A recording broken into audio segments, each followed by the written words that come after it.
Buhay pa ka-coffee, buhay na buhay. Gumagalaw pa po si Tatay Digong. Yung mga nagpapakalat ng chismis na tsugi na raw po si Duterte, hindi pa ka-coffee. Huwag daw kayong masyadong excited. Bakit excited kayo na matsugi na si Digong, si Tatay Digong? Hindi pa ka-coffee, alive na alive pa raw po yan at eating pa, kumakain pa ka-coffee. Sabi ng kanyang special assistant, no? Na si Senator Bongo. Ayan, sa mga nagpapakalat kasi may mga nagsisirculate kasi online na parang hindi na nararamdaman si Tatay Digong. Ano nangyari kay Tatay Digong? Chugs na ba? O yan ang pinapakalat nila dyan. Chugs na raw ba? Bakit parang masaya kayo na chugs na? Hindi pa ka-coffee. Huwag kayong masyadong excited naman kayo na matsugi. Hindi pa. Ayan. Rodi Duterte is alive and eating, sabi po ni Senator Bongo. Sabi po sa balitang ito ng Politico.com. Ayan, kung makikita nyo po sa litrato na ito, ngayon po ay July 18 ka-coffee ha. July 18, 2024. Nasa left side niya po, yan si Tatay Digong naka, ano ito, kulay gray ba yan? Gray na t-shirt, simpleng pamumuhay ka-coffee.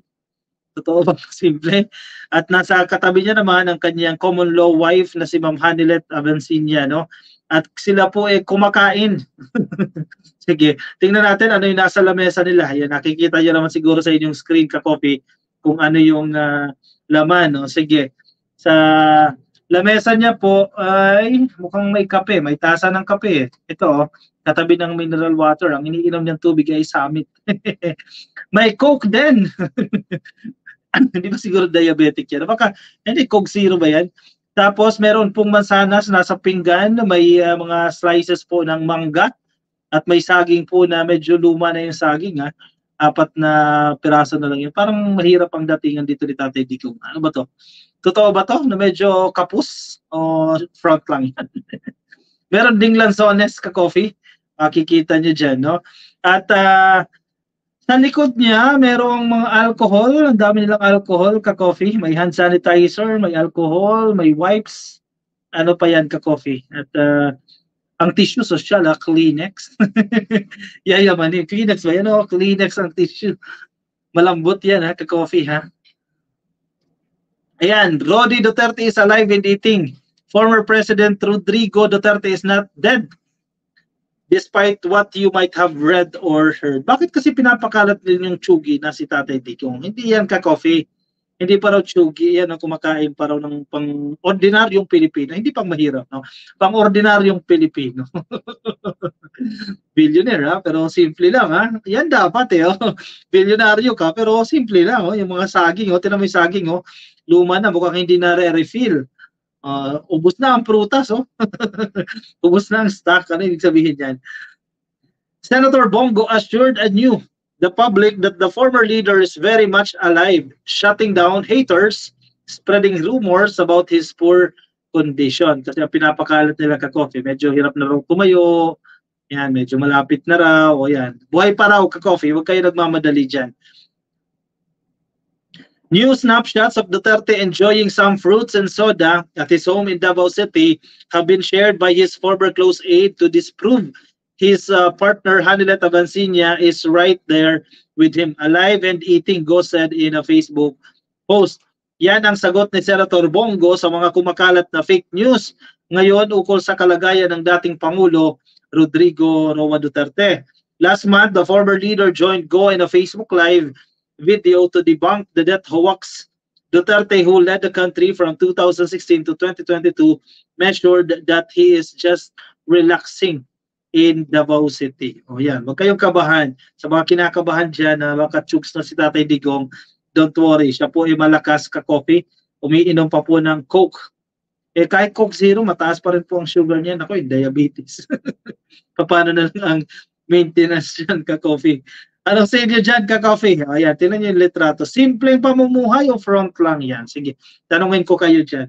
Kasi kung titingnan mo, ka-coffee, kung titingnan mo ng malayo na itong litrato na to, share ko nga ito, para mas malaki yung picture. Kung titingnan nyo yung litrato na ito, medyo ano lang talaga. Hindi siya mukhang billionaire dito. Kung millionaire o billionaire, multi-billionaire, etc. Hindi halata yan. Kasi parang simpleng-simple lang. Hindi nga nag-renovate ng bahay eh. Diba? Kung ikaw ay presidente, naging presidente, syempre, naipon mo yung sahod mo, hindi ka gumastos dyan, ka-coffee.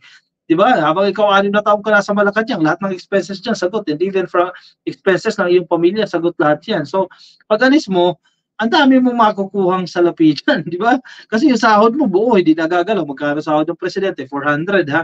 Allowances, bonuses, o rata, kung may rata man yan, o kung ano man yan, napakaraming pera. Eh, di ba? Hindi nag-renovate ng bahay. Yun pa rin. Kumbaga, modest living pa rin. Itong si Tatay Digong. Ang tanong dyan, naniniwala ka bang ganyan ang buhay niya? O front lang yan? Kayo na ang humusga sa tingin ninyo. Front lang ba yan? O simple lang talaga mabuhay si Tatay Digong? Yan, simple. Maganda nga yan kung simple, no? Hindi kagaya ni Alice Guo. Si Alice Guo kasi lantara, no? Nagpo-flaunt ng kanyang mga mamahaling kagamitan ng kanyang chopper at kung ano-ano pa ka-coffee. Ayan, sige, nilakihan natin yan itong picture nito, courtesy of Senator Bongo. Ayan, sige, lakihan natin. Sige, tingnan natin yung bahay niya ka-coffee. Very simple lang, no? Medyo makalat kung papansinin mo, no, as compared sa ibang mga tahanan. Yung mata ni Tatay Digong, mukhang mapungay, mukhang inaantok siguro, kagigising lang yan ka-coffee. Yung damit niya ay kupas, manipis. Baka mahilig siya sa ganyan damit, no? Parang napapansin ko mahilig siya sa ganyan mga loose, mga comfortable ka-coffee na mga kasuotan, no?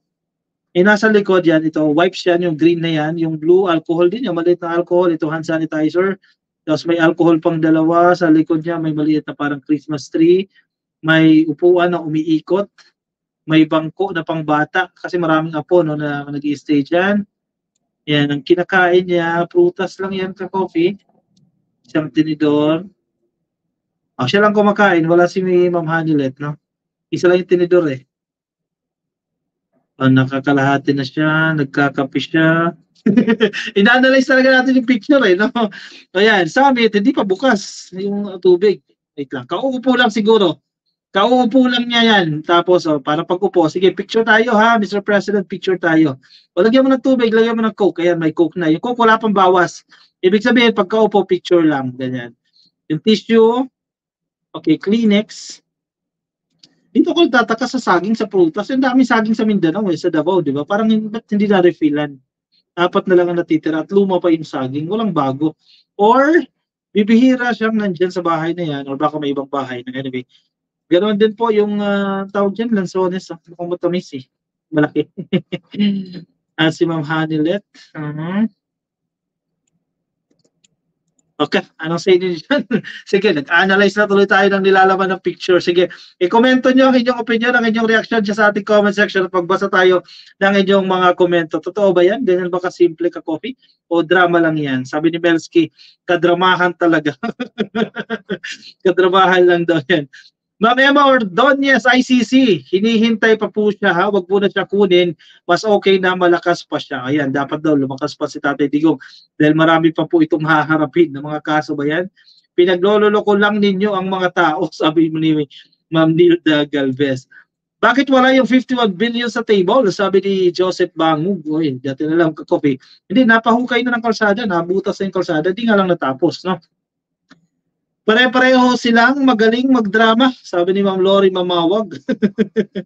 sila lang naman kasi ang nagpapakalat para makakuha ng simpatya sa kanila, sabi ni Ma'am Emma Ordonez. So pwede, no?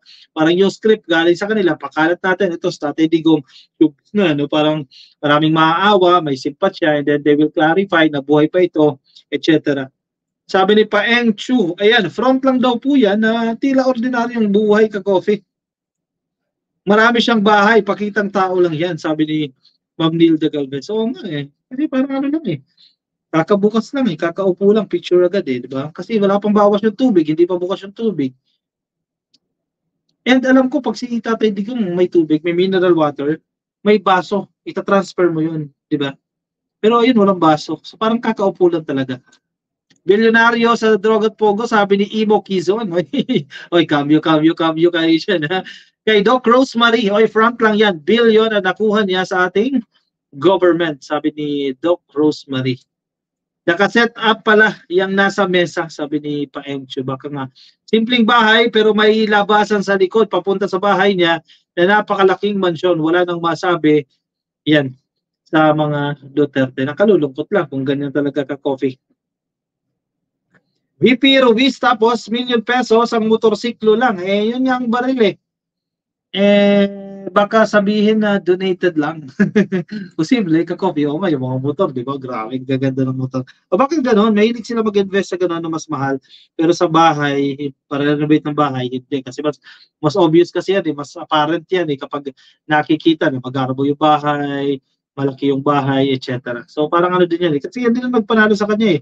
Yung mga picture-picture niya na kumakain siya sa karinderya. If you remember, noong 2015, 2016, yung campaign period, isa sa nagpanalo kay Digong itong narrative niya, itong portrayal na kumakain sa karinderya, simpleng tao, nakikihalubilo, which is sa tingin ko naman, totoo naman talaga. Ginagawa niya naman yan. At naging malaking points yan sa kanyang kandidatura and eventually naging presidente siya.